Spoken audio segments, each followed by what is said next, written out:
Процитую радника Офісу Президента Михайла Подоляка, який відповів на вимоги звільнити Умерова після публікації цих плівок. Якщо ми будемо ухвалювати фундаментальні рішення на підставі публікації транскрипції, так вони називають плівки Міндіча, не хочуть слово Міндіч навіть згадувати, як ви кажете, ну це трохи буде дивно для системи управління, це перше. І друге, Умєров дав розгорнуту відповідь на ті закиди, які є. Він хоче з'ясувати автентичність цього транскрипта тощо. І тут же збрехали, бо Умєров взагалі ніякої відповіді не давав. І навіть сказав Верховній Раді, я нічого звітувати не буду. Все. Більше того, коли журналісти звернулися в Офіс Умєрова, вони сказали, що вони не коментують це. Дивись, а Офіс може президента не брехати, навіть викручують. Ну от той самий випадок, коли мовчи, Химко, мовчи. І тут класика, це ж український фільм, хай подивиться, я не знаю, ну це може показати. Там неймовірно грає Олег Борисов, там взагалі чудовий Київ, там дивитися з одного задоволення. І він ляпає своїм язиком, показує, що він, по-перше, просто відбрехується. Ну це ж ганьба, це показує головне, що Володимир Зеленський прийняв рішення покласти свого прутня в цей раз не на фортепіано, а на суспільну думку. Він міг відсторонити Умєрова на час, на розслідування, все що завгодно. Але б це була реакція показова. Ні, вперто. Я не буду. Це, до речі, нагадує всі інші історії. Коли йому казали, не треба позбавляти НАБУ і САП незалежності. Я буду. Наївся лайна, відкатив. Йому казали, звільни Єрмака. Ні, не буду. Наївся лайна, вимушено звільнив. Зараз, ну це ж та ж сама історія. Чи я не правий? Правий, але тут ширше навіть контекст, якщо так брати. Просто я, чесно кажучи, стільки вже разів за цей тиждень прокоментував цю тему із різних боків. Ганьба тобі, що ти коментував це на інших каналах, а не в мене. Ганьба! От треба Друзі, напишіть, будь ласка, ганьба Саакяну, що він не витримав і прокоментував в інших місцях. Хоча, до речі, коли розумну людину запрошують на інші канали, це ознака того, що з цією людиною все добре. Головне, на різних власників і різної політичної орієнтації. Це, до речі, добре. Ні, для мене, до речі, відійду на особисте. Знаєш, для мене колись стало просто таким визнанням певною мірою і запам'яталося. От те, що реально полестило. Колись людина записує мій номер, і потім показує, от і GetContact відкриває, і дивиться, як я підписаний. І знаходить, мені показує, я навіть не заходив туди до того. І показує, написано Саакян, політолог, нейтрал. І я думав, нічого собі. Ну, оце визнання прийшло, звідки не чекали. Бо необхідно ходити на різні.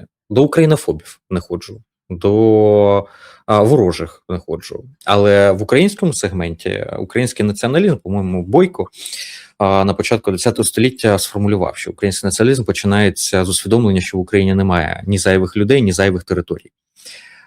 Ми тут всередині можемо сваритися, можемо сперечатися, можемо миритися, любитися, що завгодно, але тут немає чужих. Тут навіть негідники, вони все одно свої. І повертаючись до теми Міндічгейта, це наші, в тому числі негідники, і нам з цим жити, нам з цим розбиратися, і нам з цим бути. Тому проблема тут не тільки в тому, як реагують чи не реагують. Влада в черговий раз вирішила відіграти цей кейс з нульовою сумою. Але за результатами в проміжках між них виходить потім велика плата. Перший для України. Перший кейс закінчився тим, що корупція залишилася для України, держави, для суспільства. Тим, що крапки над «і» не розставлені, і відповідно запит залишається.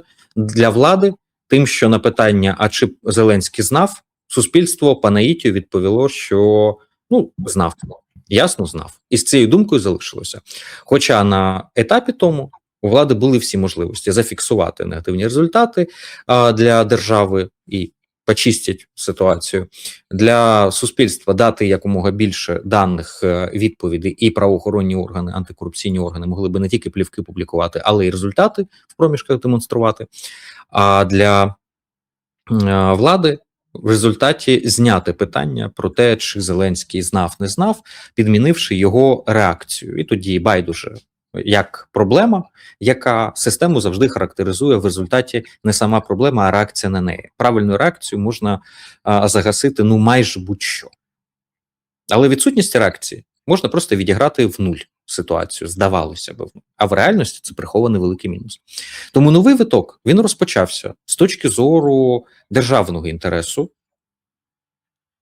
ще з гірших позицій.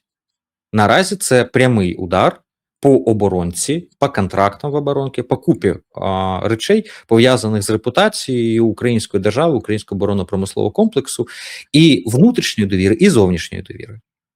Тобто удар серйозний.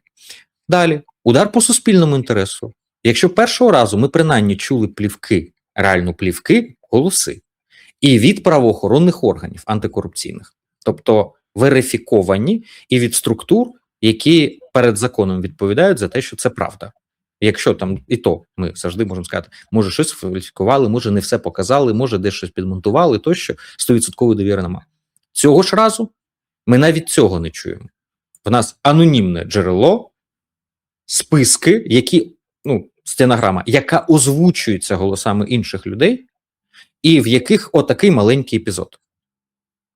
Коли злив відбувається в суспільних інтересах, зливають не отаку частину, а зливають як Wikileaks, як Panama Papers, зливають весь масив і одразу багатьом, і кажуть, розберіться, бо тоді задача реконструювати, розібратися, розслідувати. А якщо зливають лише один епізод, з окремим списком прізвищ, з окремою ситуацією, то це означає, що цим зливом намагаються вплинути. Цим впливом виконують якусь свою приховану задачу, в якій використовують суспільну думку, спрямовуючи її. Абсолютно справедливе збурення, абсолютно справедливі і чисті помисли людей і їх емоції. Їх модерують в певному напрямку. Влада. Влада опиняється в ситуації, коли в цих плівках вже лунає Вова, вже лунає династія, вже фокус на президента звужується сильніше. Бо минулого разу не дали відповіді. Самі санкціонували появу другого сезону. Так от, з цього сезону, якщо не буде правильної відповіді, а просто заболтають, закинуть купу різних інформаційних приводів, починаючи від санкцій по Богдану, завершуючи перестановками в Кабміні, переговорами, чим завгодно, так, хайп спаде. Суспільство забуде через ще 3-4 дні. Це побурлить, якщо не з'явиться нових епізодів. В принципі, воно в загальному масиві інформаційному просто відійде на другий, третій план. Це працює об'єктивно. Але суспільство залишиться тепер вже не без відповіді на питання. Бо тепер питання яке? Тепер питання, а чи в долі президент? Раніше було, чи знає. А тепер, чи замішаний? І якщо на це влада не реагує, якщо влада не створює механізмів зараз, як цю ситуацію зафіксувати, закапсулювати і розрішити, зафіксувавши втрати, то на наступний виток, а він точно буде, вже суспільство підійде зі сформованою думкою, а так формують спільна думка, завжди від негативного вона йде, з тим, що, та ясно, президент замішаний в цій корупції. Так от, третій виток, якщо в нас були спочатку хоча б плівки від структур, зараз в нас стенограмою дуже обмежені і озвучуються іншими особами, то на третій виток може бути змонтовано все, що завгодно. Штучний інтелект і не таке зробить, і може бути закинуто росіянами, американцями, всередині, ображенками всередині самої влади, якимись іншими суб'єктами. І це може бути абсолютний фейк, але відсутністю реакції і тим, що не закрито це питання, влада сама санкціонує те, щоб на цьому полі по ній топталися і по ній били з будь-яких можливих боків. І це стає діркою і для суспільного інтересу ще більше ним зманіпулювати, і для державного інтересу ще більше розширити цю дірку в українській національній безпеці, і для самої влади наступного разу вже напряму вдарити. Уявляємо собі там, не знаю, 15-секундний аудіозапис. Програми штучного інтелекту дуже легко зараз створять чудовий запис, який не відрізнити для пересічної людини розмови двох людей. Масиву даних, як розмовляє Зеленський, достатньо, щоб штучний інтелект, всі патерни його мови, не тільки голос, але й манеру считав. Так само, як по всім іншим фігурантам, вже достатньо також матеріалів. Дуже легко. 15-секундний, де повторюється діалог а-ля плівок Мельниченка. Бо наразі це все рухається приблизно по тому сценарію, і фламінго вже стають умовно українськими кальчугами. То і там діалог приблизно такий самий, як був у Кучми. І трапляється щось, неважливо, вбивство когось чи щось інше вішають, якусь зраду. Як реагувати? Знову мовчати? Санкції проти кого вводити? Чи Кабміні ліжка переставляти і прізвище змінювати? Як в такій ситуації реагувати владі? А ситуація вже буде настільки глибоко в одному місці, що хорошої реакції вже не залишиться. Бо зараз туди прямують і зараз не відрізають цього хвоста, який волочиться за владою. Тому мені навіть там лізти в чергове обговорювати цей Сенсбанк і непотизм, фаворитизм і корупцію українську, чи розмови Міндіча Умєрова і чому Умєрова в Штати відправляють, а не Умєрова відсторонюють, в мене навіть інтересу нема зараз. Бо все це абсолютно дріб'язкова історія, яких вже були тисячі, сотні і ще будуть, на жаль, на тлі того пухнастої тваринки отієї, яка за всім цим ховається, і яка може бути на наступному витку.